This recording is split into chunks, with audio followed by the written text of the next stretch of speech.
Channel rewards are fun, but sometimes it's a bit difficult to come up with ideas, as we've all seen. And they allow your viewers to do really cool things on stream, and basically the thing holding you back is your imagination. We've all been there. Now, the cool thing is with StreamerBot, the possibilities are endless. And what if I told you you could set channel reward points per game, depending on the game you're streaming at that time? Which is pretty cool, and it's pretty easy to set up. So welcome back if you've not been here before. I'm Hooke, and I'll take you through it today on StreamerBot, so let's jump over, and it won't even take that long. So the first things first in StreamerBot, you want to set up your channel rewards. So you want to come up with some ideas. You can see here I have 3 for Halo and I have 2 for Dark Souls, and then I have another action that's called check active game. We'll cover that in a second. But basically, if I go to Dark Souls, we click on this top one, it's called Dark Souls No Heals, and I have the reward redemption, so it's a channel point reward on Twitch. The set is Dark Souls No Heal, so when you're scrolling in the chat, if you click on the icon, you'll see that, and you can redeem it. For the actual actions down below, what it's doing is it's enabling an image source and playing a sound file, and then hiding it again once it's done. Which is pretty fun, and I'll show you it now in a second. For the other one, the next one's called Dark Souls Nudie Run. So you can imagine what that is. Same thing again. It's a reward redemption, Dark Souls Nudie. Just because I don't know what Twitch will allow you to type in the name of a reward. But anyway, down in the actions, again, it's pretty much the same. It's an image source, it's a sound file, but it's something a bit different. Now for Halo, I've had similar ideas. One's a wee bit different. The first one's melee only, which again, channel point reward, that's fine. And the actions, same thing again. It plays a sound file and plays an image file on screen. That side of stuff you handle in OBS as well. Because you can see here it's saying set visibility of a source, which is in OBS. We'll get to that in a second. The next one is called Halo MIA, which is kind of a play on the lore in Halo where Spartans never die. They're just missing in action. So that reward's called Halo Missing in Action. Yes, I'm a Halo nerd. And same thing again. It's playing an audio file and displaying an image file on screen. I'm saying that over and over again. I'll show you it now in a second and it'll make a bit of sense. But the last one is different, where it's called Switch Graphics. So if you've not played Halo CE on the Master Chief Collection, it allows you to switch between the original graphics and the anniversary graphics, or a bit subjective. But anyway, same thing again. It's a channel point redemption. And down below, it's a bit different. It's playing a media source, which is a video. And it's delaying to make sure that it actually finishes, and then it'll hide it again, which is pretty cool. So yeah, that's the ideas of the actual channel rewards. The other action that I have is called check active game. And what that will do is when you update your game on your creator dashboard or in OBS, that acts as a trigger as long as you have StreamerBot open. So down below in the sub actions, I have a bit of logic. So it'll check if the game name is equal to, and you can see here the 2 examples I have set are Dark Souls Remastered and Halo the Master Chief Collection. So let's jump over to the OBS site and show you what that looks like. Okay, so in OBS, you can see here I've added some image sources. So you can see image is Dark Souls Estes, Nudie, and then in Halo you have 3 different files as well. And we can test these in real time and see what actually happens. So if I zoom out for a second, on the right here I have selected the Dark Souls No Heal redeem. And if you right click any trigger in StreamerBot, if you didn't know this, you can test the trigger. So if I test the trigger, if you pay attention to OBS there, it's played the sound file and the image file on screen. So when I'm streaming and someone redeems that, I'm like, oh, that means no healing for the next X amount of minutes. Or for the nudie run, if I do the same thing and I test the trigger, you can see it pops up a nice wee character with a lack of clothing, and it again plays an audio file so I know what it is.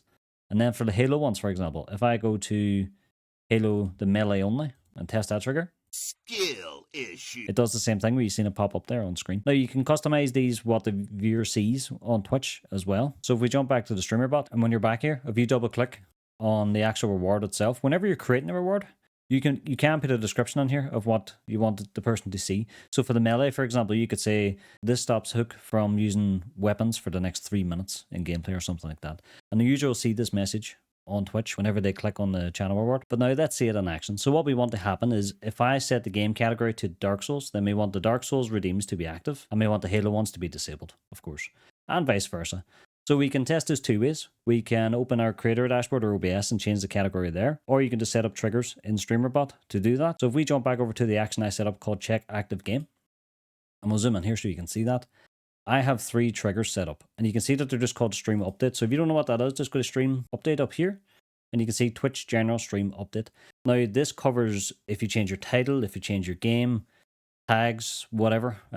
It captures a lot of information. So if I double click on the top one, this one I have set to if we update the game only, because you can see I have the option selected here. So if just the game category is changed on Twitch, then that's the trigger. So I've just left it blank so any game can be passed through. For the next two, I've set this specific game for the sake of this video. So you can do that as well if you prefer to do it that way. You don't have to have the way I have it set up. But I just think it's a bit neater. So if we double click on this one, you can see I've set the game as Dark Souls Remastered. Now, how to set the game is you literally just search it. And this will pull a list of all the games that Twitch has cached on their category section. So you can see Dark Souls Remastered is here. So I just double clicked on that and clicked OK. And for the next one, same thing. I did the Halo the Master Chief Collection. Now, you could add as many triggers here as you want. But whenever I go to use this, and whenever you go to use it, I suggest using the top one, which is check for game only, and just leave the actual specific game blank, and just leave the specific game blank. And the reason we do that, but if we come down to the sub action, once down here, you can see that I have a bit of logic. It says if game name is equals to Dark Souls Remastered, then we want to set the reward group for Dark Souls to enabled. If it's not, disable them. And that's the same thing for Halo down below. So if game name is equal to Halo the Master Chief Collection, enabled. If it's not, disable them.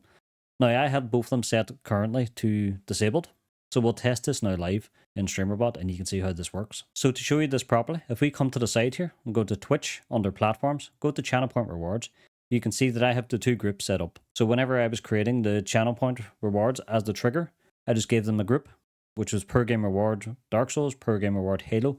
And this allows me to activate and deactivate any rewards that are inside that group. So we can see here now that they are disabled, which is great. So if we jump back here to actions on the left, and we'll come to check active game action, and we'll go with this one, which is Dark Souls. So if I right click this and test trigger, and we go to action history here to the left, go to the very top one, which is always your recent one. If you right click that, inspect when queued, we can see that if we scroll down, game name, the variable that came through, is Dark Souls Remastered, which is exactly what we want. So what we're going to see now is if we close this and go back to platforms, Twitch, channel points, you can see the Dark Souls group is now enabled, whereas the Halo one is disabled, which is perfect. That's exactly what we want.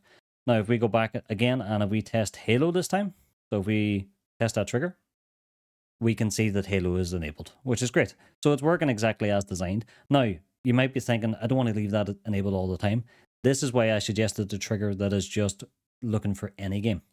So up here, if we test this, that trigger, so this is the one where it's just checking for the game name changed, not a specific game.